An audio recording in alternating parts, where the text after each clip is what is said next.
साठी एक महत्वाचा निर्णय आपल्या विभागाने घेतला आहे. आयटी पार्कसाठी जमीन देण्याचा निर्णय आहे. कशा पद्धतीने सुरक्षेची मोठी केली माननीय मुख्यमंत्री देवेंद्र फडणवीस साहेबांनी जी कमिटमेंट केली होती आयटी पार्क सोलापूरला, त्यानिमित्तानं त्यांच्या नेतृत्वाखाली आता आयटी पार्क उभा राहतोय आणि त्यामुळे त्यासाठी लागणारी जागा आता आपण विनामूल्य MIDCला हस्तांतर केलेली आहे. मला वाटतं बऱ्याच दिवसाची सोलापूरकरांची मागणी पूर्ण होते, त्याचा आम्हाला आनंद आहे.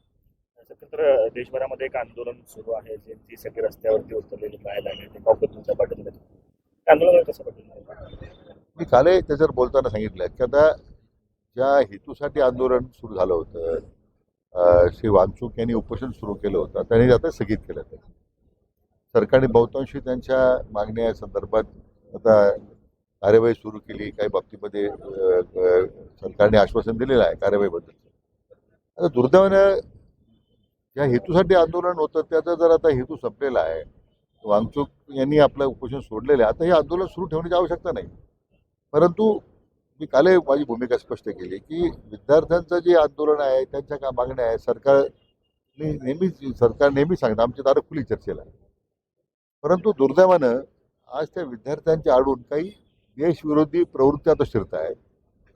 काही राजकीय पक्ष आपल्या राजकारणाच्या पोळ्या भाजून घेण्याचा प्रयत्न करत आहेत, आपला राजकीय स्वार्थ साधण्याचा प्रयत्न करत आहेत.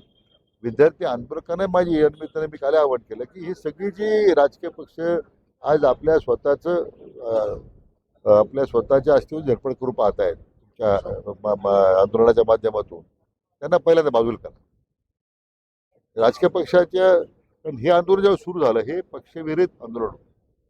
मला वाटतं सरकारच्या भूमिका सरकारने स्पष्ट केली आहे. आता जी मूळ मागणी होती नीरबद्दलची किंवा त्या संदर्भातली, आता त्याचं आश्वासन मिळालंय.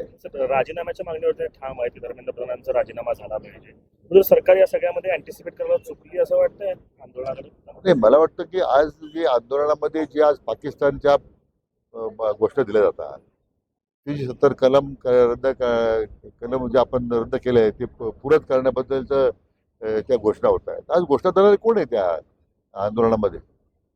आज म्हणून म्हटलं की हे आता आंदोलन पूर्णतः भरकटलेलं आहे. विद्यार्थ्यांच्या प्रश्नाबद्दल आम्हाला सहानुभूती आहे त्या सरकारला. CJPच्या वतीनं संपूर्ण देशभरात आज आंदोलनाचा इशारा देण्यात आला आणि करा असा आदेश देण्यात आला.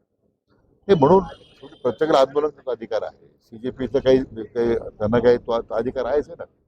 परंतु आमचं म्हणणं आहे की आता त्याला राजकीय स्वरूप प्राप्त झालेलं आहे. त्यामध्ये विद्यार्थ्यांचं काहीच होणार नाही. दोन्ही ठाकरे बंधूंनी देखील काल प्रेस घेतली. राज ठाकरे तर असं म्हणाले की दिल्लीमध्ये जसं लाठीचार्ज करण्याचा प्रयत्न केला, तसं सरकारनं जर इथं काही करण्याचा प्रयत्न केला तर आम्ही त्यांना बडवून लावू. राज ठाकरे नेहमीच बोलतात, त्यामुळे त्यांचं कोणी गांभीर्याने घेत नाही. म्हणून आज त्या शेवटी जेव्हा एकत्र यावं लागलं, एकत्र येऊनही दुरावस्था झाली त्यांच्या पक्षाची, आता म्हणून त्यांनीच आत्मचिंतन केलं पाहिजे. लोक जर तुम्हाला बाजूला करताय तर तुम्ही कोणाला बाजू करणार आहात? पण त्या काही आंदोलक विद्यार्थ्यांकडून पत्रकारांना देखील टार्गेट केलं जात आहे, हिणवलं जात आहे, चिडवलं जात आहे. ते आता पहा ना, किती पोलीस कर्मचारी अधिकारी जखमी झाले, दगड फिके दगड आले कुठून? आज वरिष्ठ पोलीस अधिकारी, पोलीस कर्मचारी ज्या पद्धतीने आज गंभीर स्वरूपाचे जखमी झालेले आहेत. म्हणजे आंदोलन हिंसक वळण लावण्याचा प्रयत्न कोण करतंय? ही जी घुसखोरी आंदोलन झालेली आहे, मग त्याच्यामध्ये पोलीस असतील, पत्रकार मंडळी असतील, त्यांना सुद्धा आज त्या पद्धतीने धक्काबुक्की होते. म्हणून आंदोलन भरकटलेलं आता आहे. विद्यार्थी हिताचं आंदोलन राहिलेलं नाहीये. मला वाटतं त्या वांगचूकांनी आता उपोषण सोडल्यामुळे सरकार आता स्वतः माननीय प्रधानमंत्र्यांनी जाहीर केलं आहे की आम्ही आता याच्यात उच्चस्तरीय चौकशी करू, CBI इन्क्वायरी सुरू झाली, उच्चस्तम चौकशी करून हे सगळे दोषी असतील NIT मध्ये त्याच्यावर कारवाई करू. मग अजून काय केलं पाहिजे सरकारने? राज आणि उद्धव ठाकरेंच्या वतीनं देखील मुंबईत आता मोर्चा काढण्यात येणार आहे. म्हणून मी म्हटलं की यांचं अस्तित्व आता संपलेलं आहे.